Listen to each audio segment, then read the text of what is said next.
بسم اللہ الرحمن الرحیم۔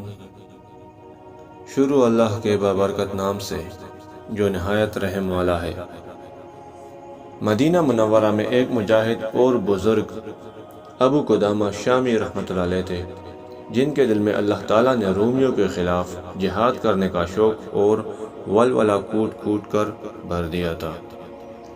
ایک بار وہ مسجد نبوی میں بیٹھے ہوئے اپنے ساتھیوں کے ساتھ گفتگو کر رہے تھے تو ان کے ساتھیوں نے پوچھا، اے ابو قدامہ، آج آپ اپنے جہاد کا کوئی عجیب و غریب واقعہ سنائیں۔ تو ابو قدامہ نے جواب میں فرمایا کہ ایک بار میں رقہ نامی شہر میں اونٹ خریدنے گیا تاکہ اس پر اسلحہ لاد سکوں۔ ایک دن میں وہاں بیٹھا ہوا تھا کہ ایک عورت میرے پاس آئی اور کہنے لگی، اے ابو قدامہ، مجھے معلوم ہوا ہے کہ آپ لوگوں کو جہاد کی دعوت اور ترغیب دیتے ہیں۔ اللہ تعالیٰ نے مجھے ایسے بال عطا فرمائے ہیں جو میرے علاوہ کسی عورت کو عطا نہیں ہوئے۔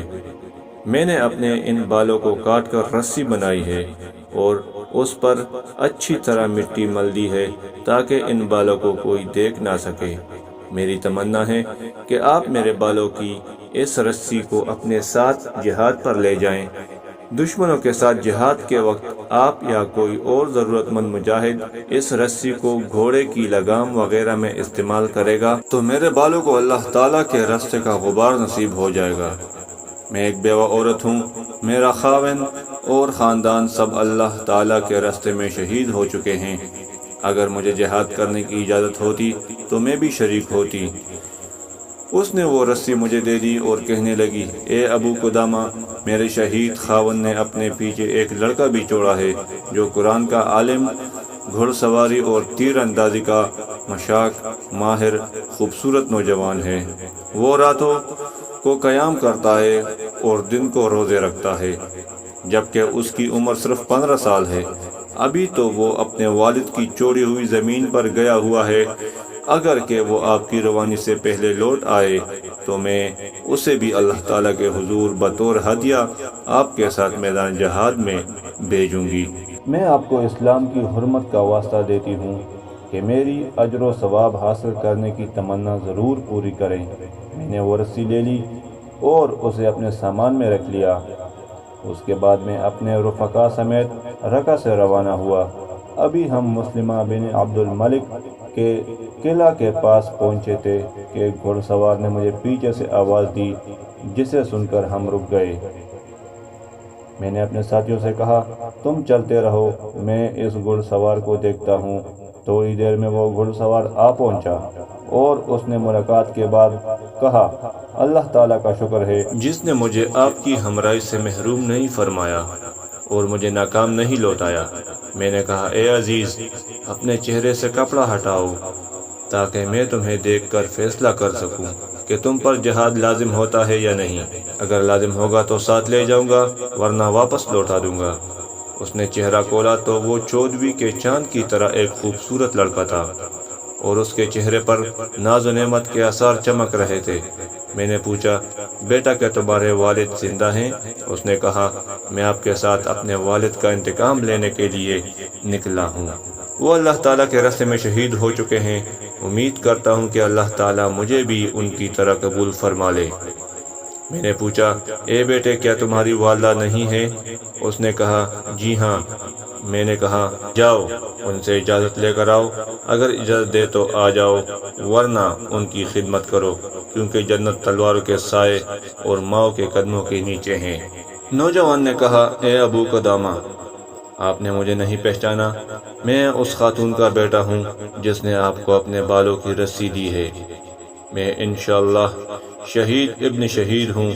آپ کو اللہ تعالیٰ کا واسطہ دیتا ہوں کہ آپ مجھے جہاد سے محروم نہ رکھیں۔ میں نے قرآن حفظ کر لیا ہے اور حضور اکرم صلی اللہ علیہ وسلم کی سنت کا علم بھی حاصل کر لیا ہے۔ گھڑ سواری اور تیر اندازی بھی سیکھ چکا ہوں، بلکہ میں نے اپنے علاقے میں اپنے پیچھے اپنے جیسا کوئی گھڑ سوار نہیں چھوڑا۔ آپ میری عمر کو نہ دیکھیں۔ میری والدہ نے مجھے قسم دی ہے کہ میں واپس لوٹ کر ان کے پاس نہ جاؤں، اور انہوں نے مجھے کہا ہے کہ اے پیارے بیٹے، کافروں سے ڈٹ کر ثابت قدمی کے ساتھ لڑنا اور اپنی جان اللہ تعالیٰ کو پیش کرنا اور اللہ تعالیٰ کے قرب کی جستجو کرنا اور اپنے شہید والد اور ماموں صاحبان کے ساتھ جنت میں ملنے کی کوشش کرنا۔ اگر اللہ تعالیٰ تمہیں شہادت کی نعمت نصیب فرما دے تو پھر قیامت کے دن میری بھی شفاعت کرنا، کیونکہ مجھے معلوم ہوا ہے کہ شہید قیامت کے دن اپنے 70 اہل خانہ اور 70 پڑوسیوں کی شفاعت کرے گا۔ پھر میری ماں نے مجھے سینے سے لگا کر بھینچا اور اپنا رخ آسمان کی طرف کر کے کہا، اے میرے اللہ، اے میرے آقا، اے میرے مولا، یہ میرا بچہ ہے، میرے دل کا پھول ہے اور کلیجے کا ٹکڑا ہے، میں اسے تیرے سپرد کر رہی ہوں، اسے اپنے والد کے قریب کر دے۔ ابو قدامہ کہتے ہیں کہ میں نے جب یہ باتیں سنی تو میں رونے لگا۔ لڑکے نے کہا، اے چچا جان، آپ کیوں رو رہے ہیں؟ اگر آپ کو میرا بچپن دیکھ کر رونا آ رہا ہے تو اگر مجھ سے بھی چھوٹی عمر والا کوئی شخص اللہ تعالیٰ کی نافرمانی کرے گا تو اللہ تعالیٰ اسے بھی عذاب دے گا۔ میں نے کہا، میں تمہاری چھوٹی عمر پر نہیں رو رہا، لیکن میں تمہاری والدہ کے دل کا سوچ کر رو رہا ہوں، اور اس بات پر بھی کہ تمہاری شہادت کے بعد اس پر کیا گزرے گی۔ بہرحال ہمارا لشکر روانہ ہو گیا۔ میں نے اس لڑکے کے معمولات کو غور سے دیکھا، وہ اللہ تعالیٰ کے ذکر سے بالکل غافل نہیں ہوتا تھا۔ جب ہمارا لشکر چلتا تو وہ ہم میں بہترین گھڑ سوار تھا، اور جب ہم کسی منزل پر رکتے تو وہ ہمارا خدمتگار بن جاتا۔ وہ مسلسل اپنے عزم کو مضبوط اور اپنی چستی کو دوبالا اور اپنے دل کو صاف ستھرا کرنے میں لگا رہتا تھا، اور خوشی کے آثار اس کے چہرے سے پھوٹتے نظر آتے تھے۔ ایک دن غروب آفتاب کے وقت ہم نے دشمن کے علاقے کے بالکل قریب پہنچ کر پڑاؤ ڈالا۔ چونکہ ہم روزے دار تھے اس لیے وہ نوجوان ہمارے افطار کے لیے کھانا بنانے لگا۔ اچانک اسے اونگ آ گئی اور وہ سو گیا۔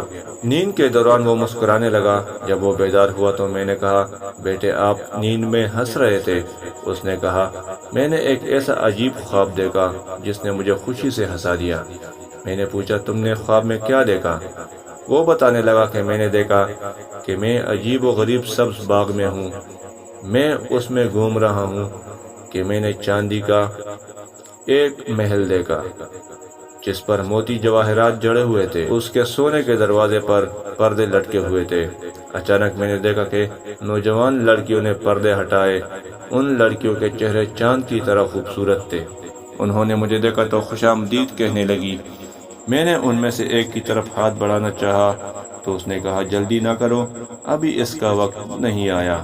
پھر میں نے سنا کہ وہ ایک دوسرے سے کہہ رہی تھی کہ یہ مرضیہ کا خاوند ہے۔ پھر وہ مجھ سے کہنے لگی، تم پر اللہ تعالیٰ کی رحمت ہو، آگے بڑھو۔